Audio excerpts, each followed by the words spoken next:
شبیر کا تم صدقہ ہو اب خیمے میں بیٹھا، تم لوٹ کر نہ آنا۔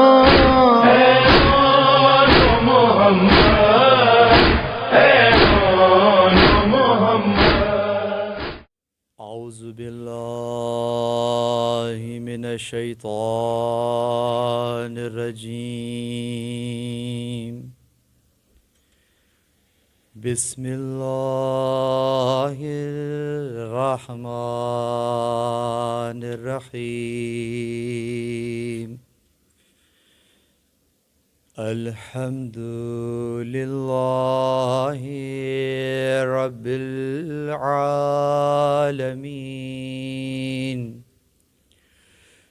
الحمد للہ الذی دلع لسان الصباح بنطق تبلج وسرها قطع الليل المظلم بغياهب تلجلج واتقنا صنع الفلك الدوار في مقادير تبرج وشعشع ضياء الشمس بنور تعجج،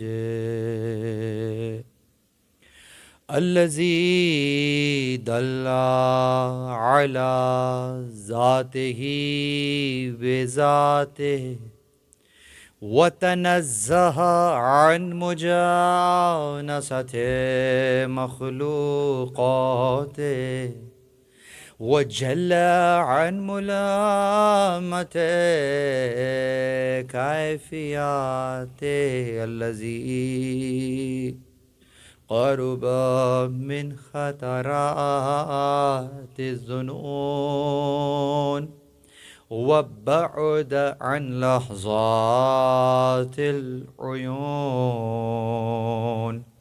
وعلم بما كان قبل أن يكون، ثم الصلاة والسلام والتحية والإكرام على رسول الثقلين،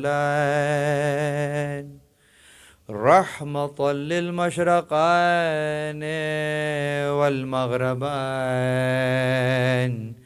جد الحسن والحسين، سيدنا ومولانا بالقاسم محمد،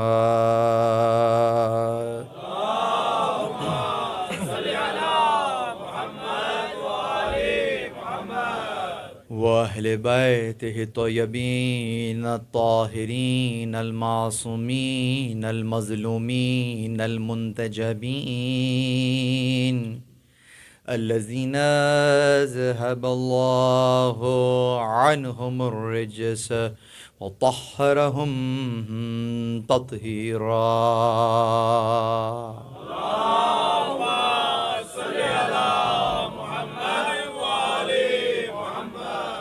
ولعنة الله على أعدائهم من يوم عداوتهم إلى قيام يوم الدين.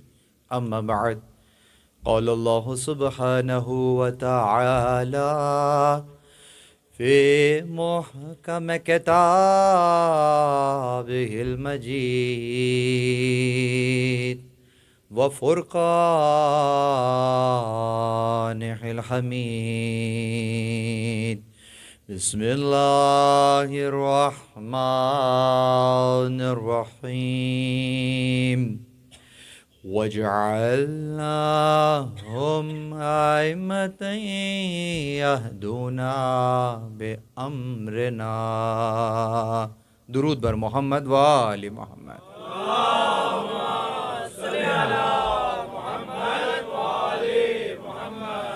الحمد لله الذي جعلنا من المتمسكين بالقرآن الكريم وبولايته أمير المؤمنين وأئمة المعصومين عليهم السلام. درود بر محمد و آل محمد.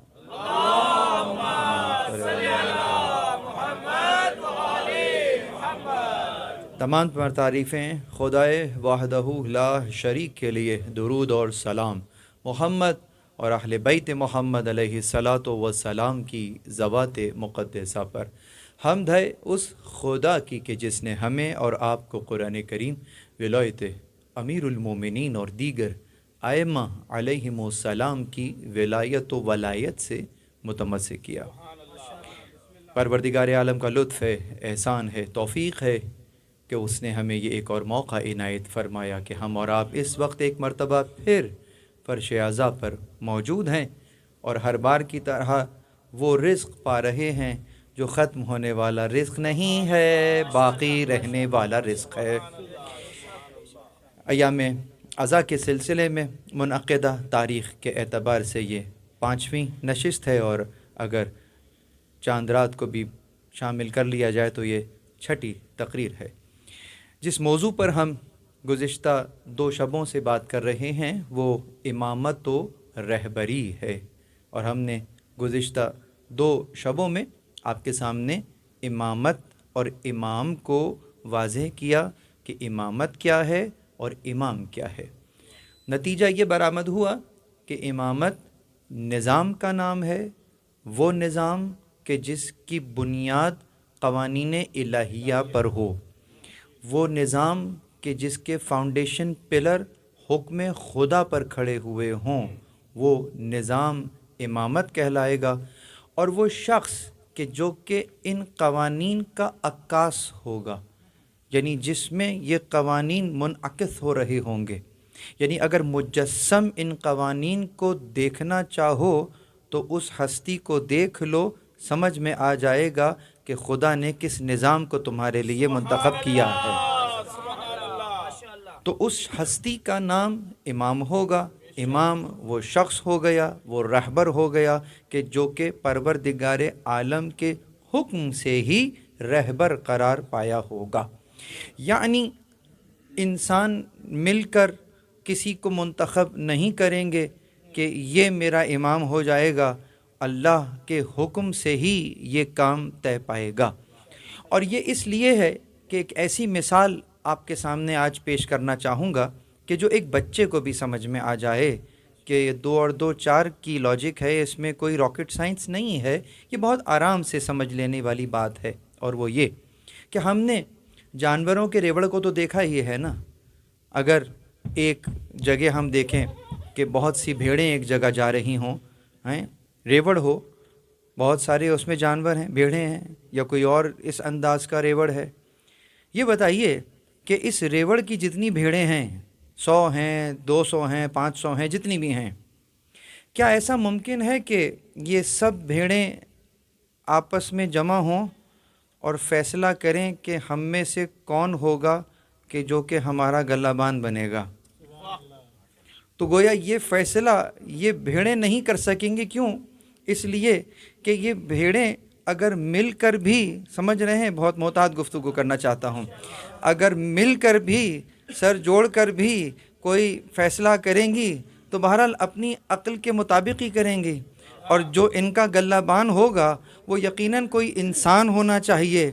ان تمام کی عقلوں کو ملا لو، فقط یہ ریوڑ نہیں، پوری دنیا کی بھیڑوں کی عقلوں کو اگر ملا لو تو وہ ایک انسان کے برابر نہیں ہو سکتی ہے.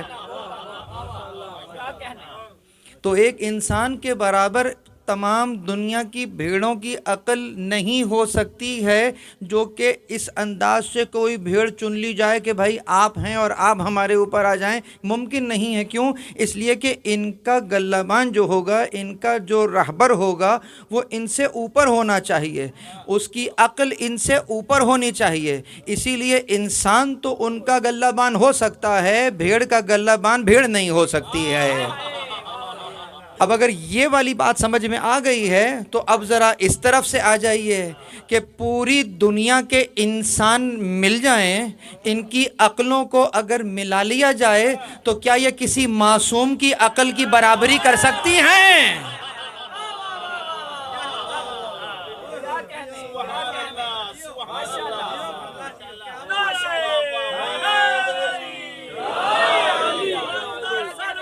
نہیں کر سکتی،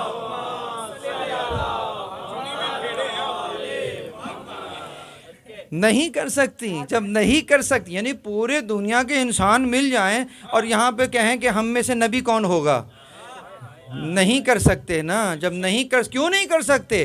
اس لیے کہ جو تمہارے اوپر رہبر ہوگا وہ یقیناً تمہاری عقل سے اوپر ہونا چاہیے، اسی لیے وہ تمہاری سمجھ میں بھی نہیں آئے گا۔ یہ تو سمجھ میں آئے گا کہ یہ مجھے سمجھ میں نہیں آ سکتا ہے۔ درود پڑھیے محمد وآلہ۔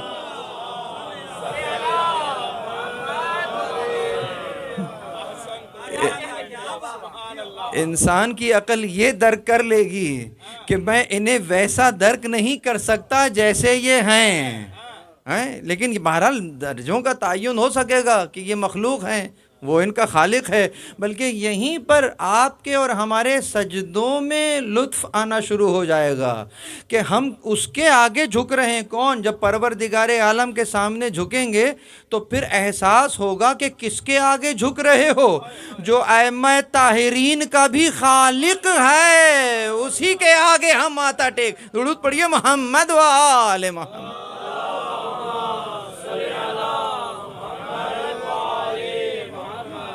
تو یہاں تک گفتگو اگر سماعت فرمائی تو یہاں پروردگار عالم نے اسی لیے یہ ذمہ خود لیا ہے، اور نہ فقط اس انداز سے بلکہ استحقاق بیان کیا ہے کہ ہم ہی تو ہیں تمہارے لیے بنانے والے، کہ تمہارے اوپر جو گائیڈ ہوگا وہ کون ہوگا۔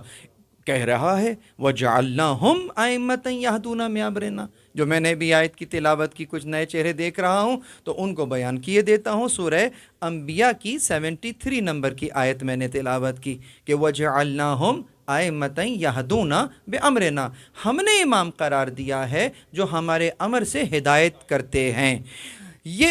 یہ امام ہیں جو ہدایت کرنے والے امام ہیں۔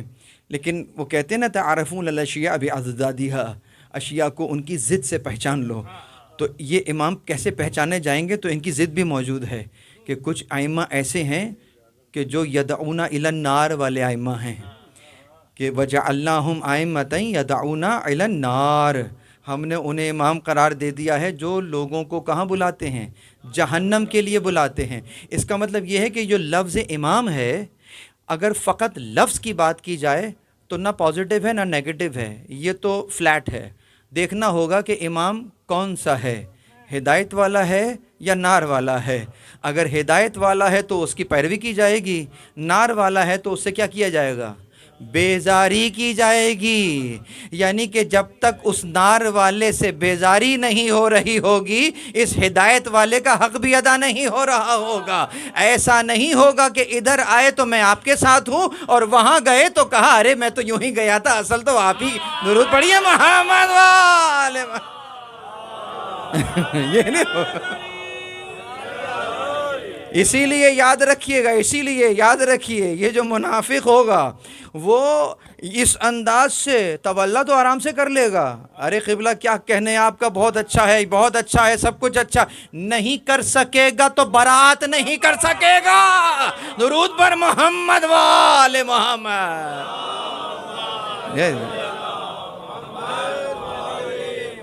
یہ تو پروردگار عالم بھی خالق ہے تو مخلوق کی فطرت کو جانتا ہے، اسی لیے کلمہ پڑھوا رہا ہے تو بات کی بات بعد میں ہوگی، پہلے لا کہنا ہوگا۔ بات نعم سے شروع نہیں ہوگی، لا سے شروع ہوگی، کہ جب اس لا کو سمجھ لو گے تو پھر سمجھ میں آئے گا کہ جو بعد میں ہے اسے تم نہیں لاؤ گے، اسے وہی لے۔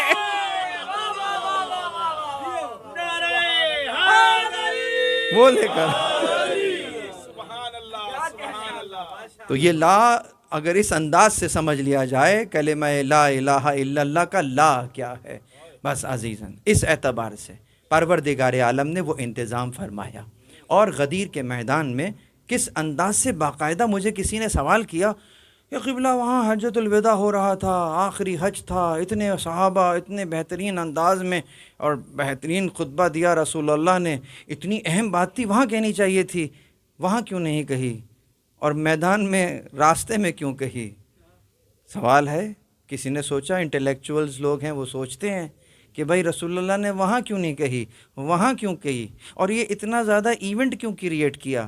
یہ تو خطبے میں درمیان میں کہہ دیتے، چلو شروع میں کہہ دیتے، بعد میں کہہ دیتے، یہ وہاں الگ سے کریٹ کر کے ایونٹ کا کہنا۔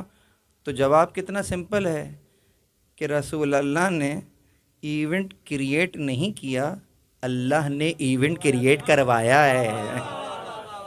جب کہا یا ایھا الرسول بلغ، آیت اگر مکے میں آ جاتی تو وہیں پہ کر لیتے، آیت ہی قم میں آئی ہے تو وہیں پر کیا جائے گا، وہیں پر کہا بلغ پہنچاؤ تو رک گئے، کیا ہوا؟ انتظار کرو، جو لوگ پیچھے رہ گئے ہیں ان کو یہاں انتظار، اور جو آگے چلے گئے ہیں ان کو پیچھے بلاؤ۔ یہی تو سمجھانا چاہ رہا ہوں۔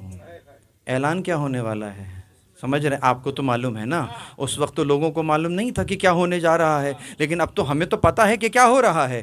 گویا جس چیز کو پیش کرنے والا ہوں اس علی کو پہچاننے کے لیے ذرا خیال رکھنا ہوگا کہ جو پیچھے رہ گیا ہے اس کو ادھر آنا ہوگا، اور جو آگے چلا گیا ہے اسے واپس آنا ہوگا۔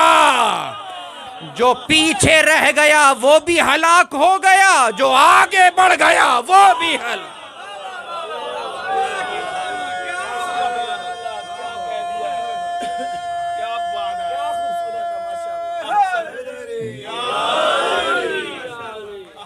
علی اسی نقطہ اعتدال کا نام ہے کہ جو مقام پروردگار عالم دے رہا ہے، اگر اس مقام سے گرا دو گے مقصر ہو جاؤ گے، اور اگر اس سے بڑھا دو گے تو غالی ہو جاؤ گے۔ جو غالی ہے وہ بھی ہلاک ہے، جو مقصر ہے وہ بھی ہلاک ہے۔ وہی کامیاب ہے جو انہیں وہیں رکھتا ہے جہاں اللہ انہیں رکھے ہوئے، جہاں خدا انہیں جہاں پر جس مرتبے اور جس مقام پر رکھنا چاہتا ہے۔ اسی لیے یہاں پر رک کر اعلان کروا رہے ہیں۔ کیا کہہ رہے؟ سیدھا سیدھا اعلان کرتے، اور آج یہ بھی ہم طے کریں گے کہ وہ اعلان کون سا تھا، ولا کا اعلان تھا یا ولا کا اعلان تھا؟ ولایت کا اعلان تھا یا ولایت کا اعلان تھا؟ کون کہہ رہا ہے کہ ولایت کا اعلان تھا؟ سمجھیے، غدیر سمجھیے، میں نے بیان کیا ہے، پھر بیان کر رہا ہوں۔ صرف کی گفتگو ہے، گرامر کی گفتگو ہے کہ اصلاً کلمہ ولایت میں جو حروف اصلی ہیں وہ تو ولا ہی ہے نا، اصل لفظ تو ولا ہے، وہیں سے تو سارے اور دوسرے لفظ ڈرائیو ہوتے ہیں۔ جو ڈیریویٹیوز ہیں ولا کے ڈیریویٹیوز کیا ہیں؟ مولا، ولایت، اولا، موالات، متولی، یہ سب اسی سے تو نکلتے ہیں۔ اور اس میں ایک چیز سب میں دیکھا جائے تو کامن ہوگی یقیناً، اسی لیے تو وہ کیونکہ اصل لفظ وہاں سے آ رہا ہے تو اس کے کچھ معنی جو ہیں وہ ہر معنی میں چھلکنا تو چاہیے، کیونکہ اصل روٹ ورڈ ولا ہے، تو ولا کا جو معنی ہے وہ ادھر بھی جائے گا، ادھر بھی جائے گا، ادھر بھی جائے گا، لیکن اس کے باوجود بھی کہیں پر فرق ہو جائے گا۔ وہ فرق کیسے ہوگا؟ وہ اس کے پروننسیشن اعراب سے ہو جائے گا کہ فتح دے رہے ہو تو کیا مطلب ہے، کسرہ دے رہے ہو تو کیا مطلب ہے، تو اس انداز سے اس کا کبھی مطلب بدلے گا، کبھی اس کی تاثیر بدلے گی، تاثیر بھی بدل جائے گی۔ ہاں مطلب تو ہے لیکن تاثیر بھی بدل گئی، کہ تاثیر کبھی یک جانبہ ہوگی تو کبھی دو جانبہ ہوگی۔ تو یہ بھی دیکھنا ہوگا کہ مطلب کیا بنا، اور یہ بھی دیکھنا ہوگا کہ تاثیر کیا رہی۔ اور جب کبھی کوئی لفظ ایسا بیچ میں آ جائے کہ جس کے متعدد معنی ہو رہے ہوں، تو پھر فیصلہ کیسے کیا جائے گا کہ یہاں پہ کون سا معنی لوں گا؟ تو پھر فیصلہ قرینہ کرے گا کہ جس کانٹیکسٹ میں بات ہو رہی ہے مطلب وہی لیا جائے گا. یعنی کہ جس کو کہتے ہیں نا کہ انسان اپنی صحبت سے پہچان لیا جاتا ہے. تو جیسے اگر لکھا ہوا ہے من، یا اس کو پڑھنے والا پڑھ رہا ہے من، یعنی میم اور نون لکھا ہوا ہے تو یہ من ہے یا من ہے. آپ بھی تو اردو میں اس طرح کے الفاظ ہیں کہ جس کے اندر اگر کچھ لکھا ہوا ہے تو پڑھنے میں آپ تو پڑھ لیتے ہیں کہ یہ کیا لکھا ہوا ہے، تو اب آپ کسی اور سے کیا توقع کریں گے؟ جو اہل زبان ہیں وہ تو سمجھ جائیں گے. کیسے سمجھتے ہیں؟ قرینے سے سمجھتے ہیں کہ آس پاس کے الفاظ کیا ہیں تو اس کا معنی کیا لیا جائے گا. تو یہی قرینہ یہاں بھی تھا. تو رسول اللہ کو کچھ اعلان کرنا تھا، اور وہ اعلان کیا تھا؟ وہ کوئی نیا نہیں تھا، وہ تو وہی تھا جو تم پر پہنچا دیا گیا ہے. کل کا اسلوب یاد ہے، بلغ ما انزل الیک، جو پہنچا دیا گیا. یہ کوئی نئی چیز نہیں آ رہی ہے، حکم آ رہا ہے، لیکن جس کے لیے آ رہا ہے وہ شے نئی نہیں ہے، وہ تو تم پہلے ہی پہنچا چکے ہو. مطلب جو تمہارے اوپر تو ہم نے پہلے ہی وہ بیان کر دیا. ابھی تم نے کیا کرنا ہے؟ ہاں، ابھی امپلیمنٹ کرنا ہے. ابھی تم نے باقاعدہ امیر المومنین کو امیر المومنین کہلوا کر سلام بھی کروانا ہے، بیعت بھی لینی ہے. اس ایونٹ کے لیے روک لیا گیا ہے نا. توجہ ہے، علی غدیر میں خلیفہ تھوڑی بنے ہیں، وہ تو ذوالعشیر میں ہی بن گئے تھے، وہ تو پہلی دعوت میں ہی ہو گئے تھے. یقی بھی ہے یہ لیکن ابھی کیا ہو رہا ہے؟ ابھی گویا میں کہہ سکتا ہوں کہ ڈیپیوٹیشن ہو رہی ہے. نومینیشن تو وہیں ہو گئی تھی، گویا آرڈرز آج نکل رہے ہیں کہ اب یہ ہے اور کیسا ہے، بلا فصل ہے. تو وہاں پر اب آپ نے بیان کیا، کیا کیا؟ کہا الست اولی بکم من انفسکم، اس لیے کہ جو لفظ استعمال ہونے والا ہے وہ مولا ہے، اور مولا نکلا ہے ولا سے. اب یہ ولا سے مولا لیا ہے یا ولا سے لیا ہے؟ کیسے بیان کریں گے؟ تو پھر رسول اللہ نے قرینے کو سیٹ کیا. یعنی اگر ولا اور ولا، بہت توجہ، تھوڑی سی خوش بحث ہے لیکن سمجھ میں آ جائے گی تو یقین کریں یہ تو چوک پہ کھڑے ہو کے بات کر سکتے ہیں، اس میں کوئی مشکل نہیں ہے، اپنے گھر سے تھوڑی پڑھ رہا ہوں. یعنی کہ جب کبھی ولا اور ولا کی بات ہوتی ہے تو ولا کا معنی کیا ہوگا، ولا کا معنی کیا ہوگا؟ ویلا بہت کم استعمال ہوتا ہے عربوں میں، اصل میں ولا ہی استعمال ہوتا ہے. لیکن بہرحال جب ویلا استعمال ہوتا ہے، یعنی کہ جب زیر لگتا ہے تو اس کی تاثیر بدلتی ہے، اور یہ دو جانبہ تاثیر رکھتا ہے. یہ بمعنی محبت آتا ہے، بمعنی الفت آتا ہے، یہاں تک کہ دو چیزوں کو جوڑنے کے معنی میں بھی آتا ہے. ویلا یعنی دو چیزوں کو جوڑ دیا. تو جب دو چیزوں کو جوڑیں گے تو اگر ایک حصہ دوسرے سے جڑے گا تو پھر یہ کہنے کی ضرورت تو نہیں ہے نا کہ دوسرا بھی اس سے جڑے گا، تبھی تو جڑ گیا ہے. جس چیز نے جوڑ دیا ہے تو یہ جڑنا بتا رہا ہے کہ اگر پہلا حصہ دوسرے سے جڑا ہے تو دوسرا بھی پہلے سے جڑے گا یقیناً. جیسے کہ اگر آپ ممبر سے قریب ہیں تو پھر ممبر بھی تو آپ سے قریب ہے. یہ قربت کا رشتہ بھی تو اس طرح کا ہوتا ہے کہ اگر میں کہوں آپ میرے دوست ہیں تو جب آپ میرے دوست ہیں تو پھر میں بھی تو آپ کو دوست ہوں. اسی طریقے سے اگر آپ مجھ سے محبت کرتے ہیں تو پھر میں بھی پلٹ کر آپ سے محبت کرتا ہوں. تو یہ رشتہ ولا بن رہا ہے. ہم اہل بیت سے محبت کرتے ہیں، یہ رشتہ ولا ہے، اور پلٹ کر اہل بیت ہم سے محبت کرتے ہیں. تو یہ دو جانبہ تاثیر رکھنے والا لفظ ہو گیا ولا، جو ادھر سے ادھر بھی ہے اور ادھر سے ادھر بھی ہے. اب جو رسول اللہ مولا کہہ رہے ہیں، اب اگر اس مولا کے اندر دوستی شامل ہے اس اعتبار سے تو پھر مولا کا تاثیر دو جانبہ ہو جائے گی. تو رسول اللہ کو ریفرنس سیٹ کرنا بہت ضروری ہے کہ اس سے پہلے اگر ریفرنس نہ ہوا تو پتہ نہیں چلے گا کہ یہ بات ولا کی ہو رہی ہے یا ولا کی ہو رہی ہے. تو رسول اللہ نے سورہ احزاب کی 6 نمبر کی آیت پڑھی نہیں، اشارہ کیا، کیونکہ حافظ جو تھے سامنے حافظ تھے. آیت تو یاد ہے نا 6 نمبر کی، النبی اولا بالمؤمنین من انفسہم، کہ نبی جو ہے وہ مومنین کے نفوس پر اولویت رکھتا ہے. اولویت، اولیت نہیں، اولویت، اولا ہے. اولا ہوتا ہے، اگر آخر میں بھی آئے تب بھی اولا ہوتا ہے. نمبر کی بات نہیں ہو رہی ہے. رسول اللہ آخری نبی ہیں لیکن سب سے افضل ہیں. تو نمبروں سے، ترتیب سے اوپر نیچے نہ دیکھ لینا، پہلا کون ہے، دوسرا. درود پڑھیے محمد والے محمد.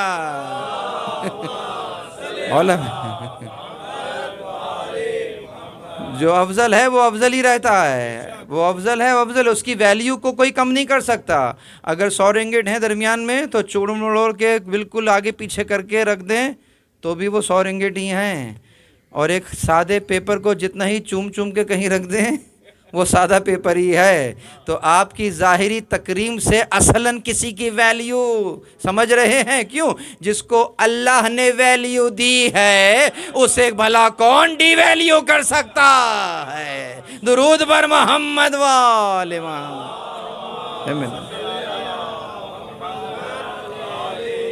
تو اب وہ ریفرنس سیٹ ہو رہا ہے کہ یہ یک جانبہ تاثیر ہو رہی والی ہے یا دو جانبہ۔ تو رسول اللہ نے ریفرنس سیٹ کیا سورہ احزاب کی آیت لا کر کہ نبی مومنین کے نفوس پر اولویت رکھتے ہیں۔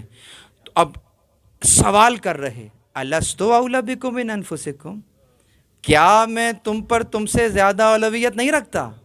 میری شروع کی گفتگو یاد کریں، میں نے الست سمجھایا تھا کہ یہ کون سا سوال ہوتا ہے، کون سے لیول کا سوال ہے، یعنی سامنے والے کو بھی پتہ ہے، پوچھنے والے کو بھی پتہ ہے، تو پھر پوچھ کیوں رہا ہے؟ اسی لیے پوچھ رہے ہیں کہ کسی حقیقت کو واضح کر رہے ہیں کہ کیا میں تم پر اولویت نہیں رکھتا؟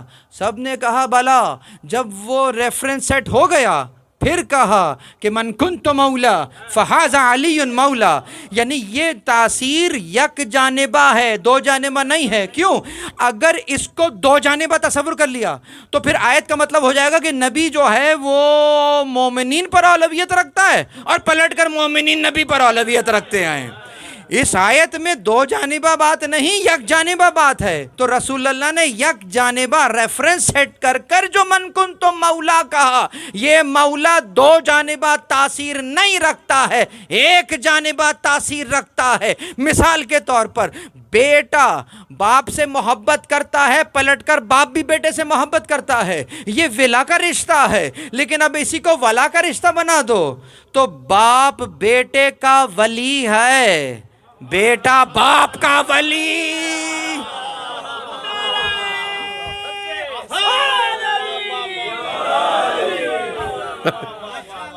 بیٹا باپ کا ولی نہیں ہے۔ اب سمجھ میں آیا، علی تو تمہارے مولا اور ولی ہیں لیکن تم علی کے مولا اور ولی نہیں ہو۔ درود پڑھیے محمد وآل محمد۔ یک جانب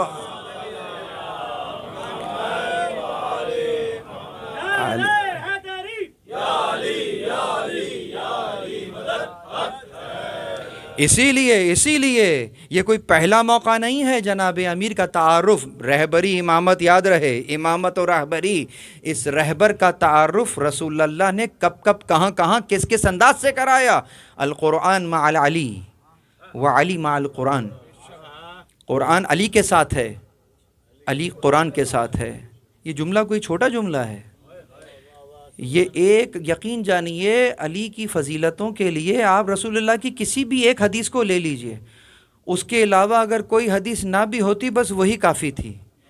یہ رسول اللہ کا کلام ہے نا، سادہ سادہ کلام ہوتا ہے، گہرائی اتنی ہوتی ہے۔ معیت قرآن کا مطلب کیا ہے؟ کہ ان کے جیب میں قرآن ہوتا تھا۔ یہ تو ہماری جیب میں بھی ہے، اینڈرائڈ فون ہے آپ کے پاس، موبائل فون میں ہر ایک کے پاس کہیں نہ قرآن تو ہے ہی ہے، سب لوگ اپنی جیب میں قرآن لے کے چل رہے ہیں، تو پھر ہم بھی قرآن کے ساتھ ہیں، قرآن ہمارے ساتھ ہے۔ سمجھ میں آئی بات؟ یہ معیت قرآن کا معاملہ یہ نہیں ہے کہ جناب گردن میں لٹکا ہوا ہے اور آگے چلوں۔ معیت قرآن کا مطلب یہ بھی نہیں ہے کہ حفظ کیا ہوا ہے، معیت قرآن یہ بھی نہیں ہے کہ حفظ کیا ہوا ہے۔ آیات تو بہت سی حفظ ہیں لوگوں کو، میں بہت محتاط بات کر رہا ہوں، بڑی سب سے بڑی پرنٹنگ پریس موجود ہے، قرآن چھپے چلے جا رہے ہیں، پوری دنیا میں سپلائی ہو رہے ہیں، اور کتنے حافظ بھی بیٹھے ہوئے ہیں ماشاءاللہ۔ لکھا ہوا ہے یہ یہود اور نصارہ دوست ہو نہیں سکتے تمہارے۔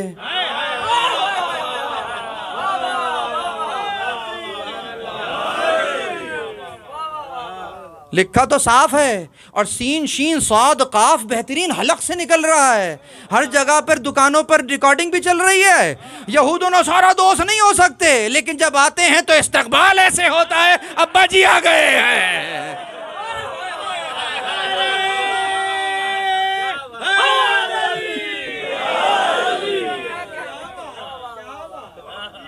کہ بچھے چلے جاتے ہیں، پیٹرول ڈال رہے ہیں، جناب کیوں جا کے مسلمانوں پہ بم گرا دو اپنی بلا سے، میری کرسی نہیں ہلنی چاہیے، اس کو کہتے ہیں آپ؟ یہ ہے اسلام؟ اس اسلام میں کمی کس چیز کی ہے؟ یہ وہی اسلام ہے جس سے اللہ راضی نہیں ہے، اس لیے کہ رضا، اگر اس کی رضا چاہتے ہو تو وہ کب آئے گی؟ وہ اسی وقت آئے گی کہ جسے ہم بنا رہے ہیں تمہارے لیے، جب اس کی ولایت میں آ جاؤ گے، ہاں تمہارے اسلام سے ہم راضی ہو جائیں گے۔ اب پتہ چلا اس اسلام میں فرق کیا ہے؟ ظاہراً کوئی فرق نہیں ہے، نماز ادھر بھی ہوگی نماز ادھر بھی ہوگی، جو فرق ہوگا وہ وہی ہوگا کہ ایک وہ ہوگا جو اللہ کے بنائے ہوئے کے تحت یہ ارکان انجام دے رہا ہوگا، ایک وہ ہوگا جو خود اپنی مرضی سے ہی ارکان انجام دے رہا۔ وہ جو تو اپنی مرضی سے کر رہے ہو تو تم جانو تمہارا دین جانے، ہماری مرضی سے کر رہے ہو ہم اس کو پسندیدہ قرار دے دیں گے۔ نعرہ تکبیر، اللہ اکبر، نعرہ رسالت، یا رسول اللہ، نعرہ حیدری، حسینیت، زندہ باد، یزیدیت، مردہ آباد، اہل بیت کے دشمنوں پہ لانا، پہ اسی لیے محمد بلند تر صلوات۔